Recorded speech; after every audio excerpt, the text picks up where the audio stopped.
Hello, my name is Benjamin Martinez. This is my presentation. The first quote I have here is Charlene Carruthers speaks about how she envisions a world where Black women can live unapologetically. Another quote I have is, at a minimum, identity is the crucial space from which we can organize across shared experience. Identity does not equal or promise community. Many individuals that are not Black women fail to see the ways that Black women struggle. This is something that I've run into very often.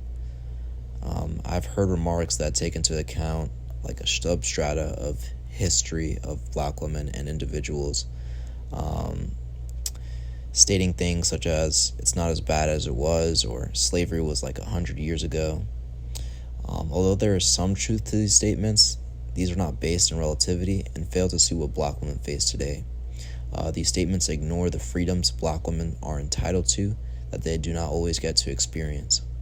It is important to apply and understand history, but failing to correlate the history to present day and base Black women experiences in relativity is, in essence, failing to effectively and actually apply and understand the history at hand. Furthermore, thinking about and engaging with the ideas of Black women have impacted the way I think about myself, because I have been raised by Afro-Latinas, Black women, who have faced many of these feats that lie before Black women. It has made me more appreciative and fortunate that I was able to have the childhood that I had. It also places history of Black women in a more personal sense. Additionally, I think about the way I can relate to other people, and fully understanding and applying history is essential to the interconnectedness of individuals in our society and forming communities. The history of Black women in particular is extremely important, as we are all surrounded by Black women, and Black women contributed a great deal to the foundation of the United States. Throughout history, identities about Black women have been constructed. For example, white men viewed Black women similarly to that of cattle, and held these animalistic views for long periods of time. As Brown stated, identity does not promise community. Certainly not an identity like an animalistic one. A community embodies and embraces the togetherness that is needed for and supported by the progression of society, and understanding and applying the history of Black women as well as other histories are crucial in the first step of creating a better community. Keisha Khan Perry's The Groundings with My Sisters toward a Black Diasporic Feminist Agendas in the Americas. She mentioned the term grounding, quote-unquote, to define the process of building solidarity as Black people. She also quotes a part of Walter Rodney's book, The Groundings with My Brothers, 1969, quote-unquote, I was prepared to go anywhere that any group of Black people were prepared to sit down to talk and listen, because that is Black power. That is one of the elements. A sitting down together to reason, to ground. As the brothers, sisters say, we have to ground together. Now, the new understanding is that the brothers, sisters, must talk to each other. As Perry highlights the importance of grounding, I find myself realizing that Black women are all around the world. Black women reside in Latin America, North America, and in the Caribbean, amongst a plethora of other places. I myself am from the Caribbean. I'm Dominican and Puerto Rican, and a commonality that I have noticed with many Dominicans I know personally is that they make it clear that they are not Black women, but they are Latin women, but in reality they are both. So instead of creating more division between Black women, there is a lot more unity that can occur between Black women. That being said, grounding is one idea that I would relay and share with my friends, family, and community because it unites us instead of dividing. Another idea I would love to share that is expressed in the Black Woman Podcast Season 1, Episode 3 is the idea as well as the practice of, quote-unquote, letting Black women speak for themselves.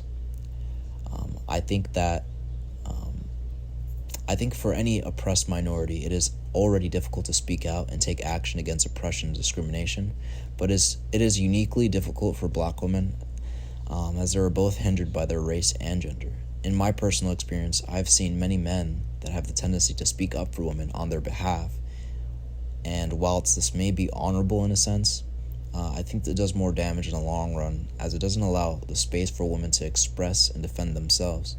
I believe that this is even more crucial for black women. Furthermore, ending the war on black women, as stated in the End the War on Black Women, quote unquote, black women have historically and continue to experience some of the highest rates of violence, including lethal, physical, and sexual violence, highest rates of maternal mortality, and stress-related medical conditions, and some of the highest rates of poverty and unemployment of any group in the United States. Black women also have the highest rates of stops, police violence, arrests, incarceration, carceral control among women, and represent the fastest growing prison and jail populations in the country. Black women also bear the brunt of financial impacts of mass incarceration. Black women have been subjected to a long history of reproductive control and are increasingly being denied access to abortion and comprehensive reproduction and gender-affirming health services, and are primary targets of child welfare, policing, and the foster system.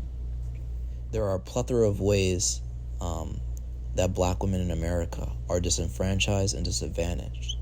It is prominent for friends, family, my community, and others to know this information because knowledge is the first step of any change.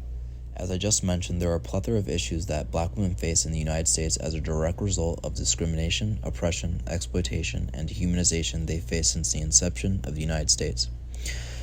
Although we as a nation have taken steps in the right direction away from chattel slavery, a major aspect that has contributed to the almost perpetual discrimination and oppression in the United States is the silence that revolves around issues black women face. This silence is particularly evident in our educational systems. As mentioned in the transformation of silence into language and action, quote unquote, each of us is here now because in one way or another, we share a commitment to language and to the power of language and to the reclaiming of that language which has been made to work against us. In the transformation of silence into language and action, it is vitally necessary for each one of us to establish or examine her function in that transformation and to recognize her role as vital within that transformation. Silence is a major contributor to the almost perpetual discrimination and oppression black women face, and most other minorities for that matter. It is imperative that we break that silence through education, and then we can proceed to direct and encourage language of these issues and actions against these issues. The breaking of this silence is embodied by the Black Lives Matter movement, as Miss Colors expresses, quote unquote, Black Lives Matter is our call to action. It is a tool to reimagine a world where black people are free to exist, free to live. It offers a new vision for young black girls around the world that we deserve to be fought for, that we deserve local governments to show up for us. Ultimately, the history of black women was then, but it is also in the making now.